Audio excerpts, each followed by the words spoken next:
नमस्कार विद्यार्थी मित्रांनो, जी के व्हॅली मॅडम या यूट्यूब चॅनलमध्ये तुमचं स्वागत आहे। आज आपण पाहणार आहोत अंगणवाडी मुख्य सेविका, पर्यवेक्षिका, सुपरवायझर या परीक्षेमध्ये येणारी काही महत्त्वाची प्रश्नोत्तरे जी तुमच्यासाठी अतिशय महत्त्वाची आहेत। मित्रांनो, जर तुम्ही चॅनलवर नवीन आला असाल तर चॅनलला सबस्क्राईब करून घ्याल। चला तर मग वेळ वाया न घालवता आपण आपल्या प्रश्नाकडे वळूया। तर आजचा आपला पहिला प्रश्न आहे प्रश्न क्रमांक 1। BCG लस शरीरात कुठे टोचली जाते? खाली ऑप्शन दिलेले आहेत। A मानेवर, B उजव्या हातावर, C डाव्या हातावर, D मांडीवर। तर आपले या प्रश्नाचे उत्तर आहे ऑप्शन क्रमांक C डाव्या हातावर। BCG लस ही शरीरात डाव्या हातावर टोचली जाते। आता यानंतरचा पुढील प्रश्न घेऊया। प्रश्न क्रमांक 2। मिशन इंद्रधनुष योजना कोणत्या उद्दिष्टासाठी आहे? ऑप्शन आहे A महिला सक्षमीकरण, B आरोग्य सेवा, C लसीकरण वाढविणे, D पोषण योजना। तर आपले या प्रश्नाचे उत्तर आहे ऑप्शन क्रमांक C लसीकरण वाढविणे। मिशन इंद्रधनुष योजना ही लसीकरण वाढविणे या उद्दिष्टासाठी आहे। आता यानंतरचा पुढील प्रश्न घेऊया। लसीकरणाची वेळ व तारखा कुणाच्या मार्गदर्शनानुसार ठरवतात? ऑप्शन आहे A अंगणवाडी सेविका, B वैद्यकीय अधिकारी, C आरोग्य सेविका, D पोषण अधिकारी। तर आपली या प्रश्नाचे उत्तर आहे ऑप्शन क्रमांक B वैद्यकीय अधिकारी।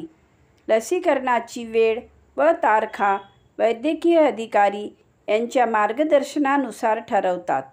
आता यानंतरचा पुढचा प्रश्न घेऊया। प्रश्न क्रमांक 5।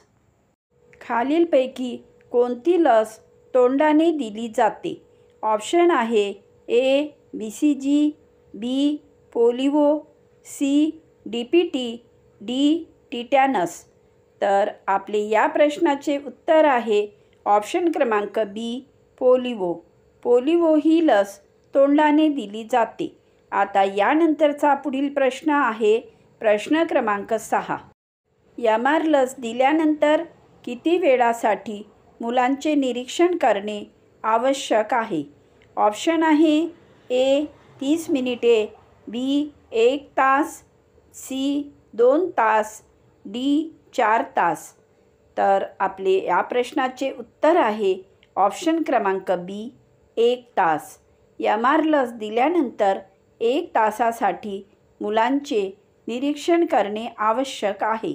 आता यानंतरचा प्रश्न आहे प्रश्न क्रमांक 7।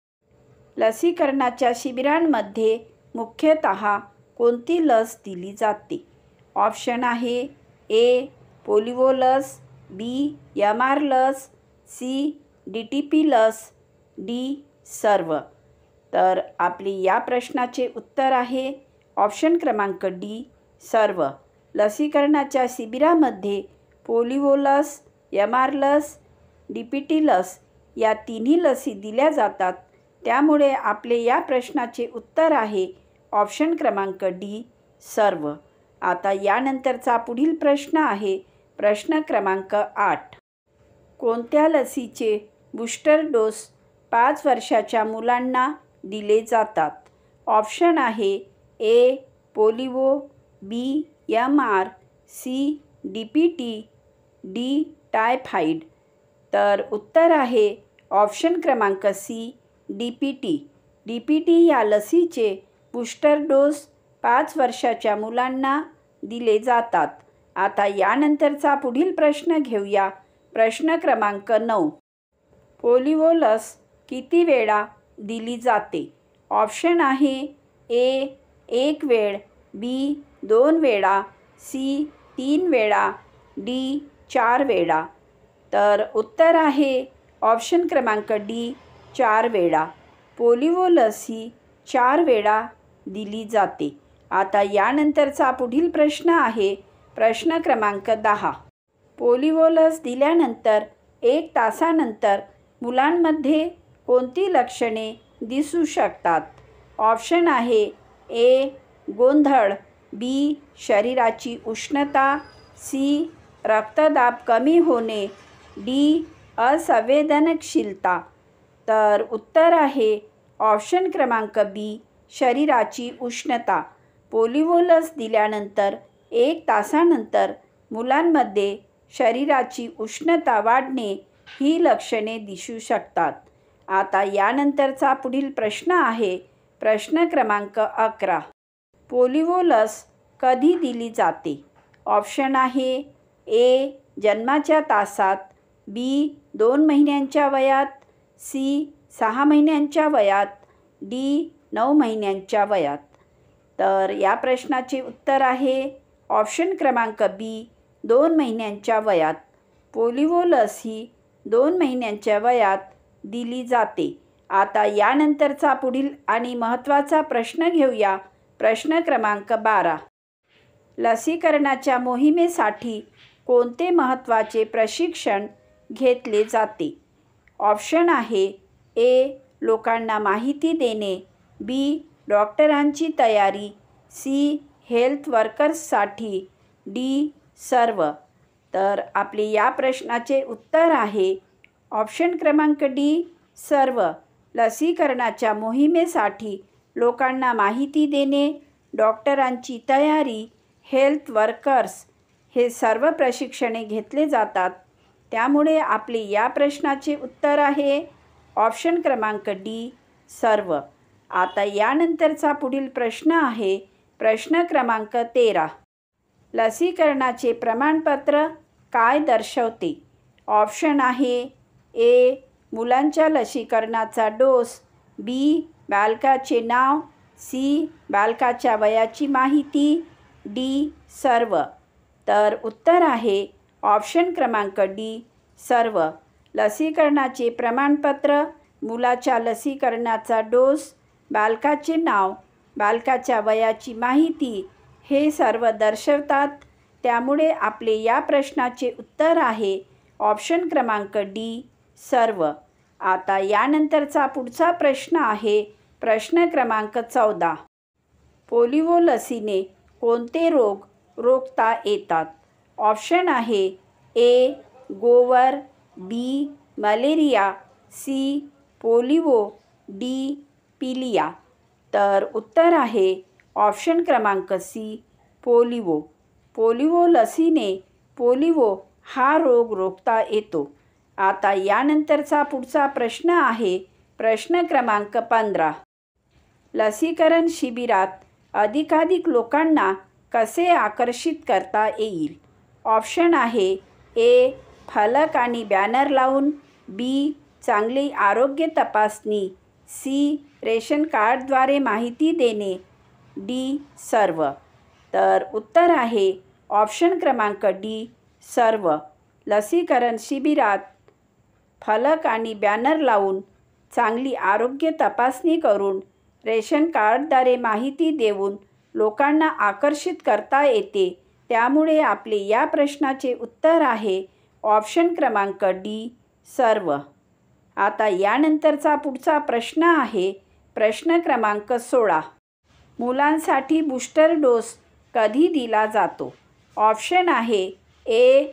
6 महिन्यांच्या वयात, बी. 1 वर्षाच्या वयात, सी. 2 वर्षाच्या वयात, डी. 5 वर्षाच्या वयात.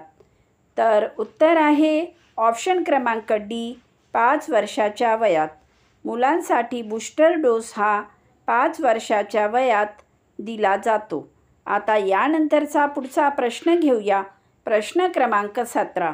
MR लस किती वयाच्या मुलांना दिली जाते? ऑप्शन आहे ए. 1 ते 2 वर्षे, बी. 5 ते 6 वर्षे, सी. 7 ते 8 वर्षे, डी. 9 ते 15 वर्षे. तर उत्तर आहे ऑप्शन क्रमांक ए. 1 ते 2 वर्षे. MR लस ही 1 ते 2 वर्षे या वयाच्या मुलांना दिली जाते. आता यानंतरचा पुढील प्रश्न घेऊया. प्रश्न क्रमांक 18. कोणत्या लसीला मृत लस म्हणून ओळखले जाते? ऑप्शन आहे A polio, B DPT, C MR, D hepatitis B. तर उत्तर आहे ऑप्शन क्रमांक बी DPT. DPT या लसीला मृत लस म्हणून ओळखले जाते. आता यानंतरचा पुढचा प्रश्न आहे प्रश्न क्रमांक 19. टायफॉईड लस कधी दिली जाते? ऑप्शन आहे ए 1 वर्षाच्या वयात, बी 5 वर्षाच्या वयात, सी 7 वर्षाच्या वयात, डी 12 वर्षाच्या वयात. तर उत्तर आहे ऑप्शन क्रमांक बी 5 वर्षाच्या वयात. टायफॉईड लस ही 5 वर्षाच्या वयात दिली जाते. आता यानंतरचा पुढील प्रश्न आहे प्रश्न क्रमांक 20.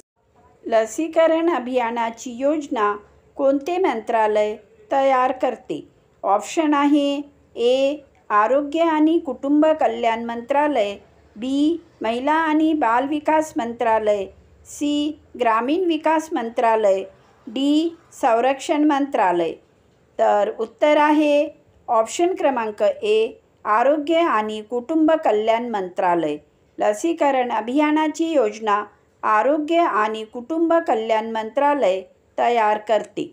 आता यानंतरचा पुढील प्रश्न घेऊया. प्रश्न क्रमांक 21. बूस्टर डोस हे कुठल्या लसीसाठी दिले जाते? ऑप्शन आहे A MR, B polio, C DPT, D hepatitis B. तर उत्तर आहे ऑप्शन क्रमांक सी DPT. बूस्टर डोस हे DPT या लसीसाठी दिले जातात. आता यानंतरचा पुढील प्रश्न आहे प्रश्न क्रमांक 22. किती वेळा पोलिओ लस दिल्यानंतर मुलांची पुन्हा तपासणी केली जाते? ऑप्शन आहे ए 1 तास, बी 2 तास, सी 3 तास, डी 4 तास. तर उत्तर आहे ऑप्शन क्रमांक ए 1 तास. पोलिओ लस दिल्यानंतर मुलांची 1 तासात पुन्हा तपासणी केली जाते. आता यानंतरचा पुढचा प्रश्न आहे प्रश्न क्रमांक 23. शाळेतील लसीकरण शिबिरांसाठी कोणती लस आवश्यक आहे? ऑप्शन आहे A polio, B MR, C DPT, D सर्व. तर उत्तर आहे ऑप्शन क्रमांक डी सर्व. शाळेतील लसीकरण शिबिरांसाठी पोलिओ, MR, DPT या सर्व लसी आवश्यक आहेत. त्यामुळे आपले या प्रश्नाचे उत्तर आहे ऑप्शन क्रमांक डी सर्व. आता यानंतरचा पुढील प्रश्न आहे प्रश्न क्रमांक 24. TT लस किती वर्षांनी दिली जाते? ऑप्शन आहे ए 5 वर्षांनी, बी 10 वर्षांनी, सी 15 वर्षांनी, डी 20 वर्षांनी. तर उत्तर आहे ऑप्शन क्रमांक बी 10 वर्षांनी.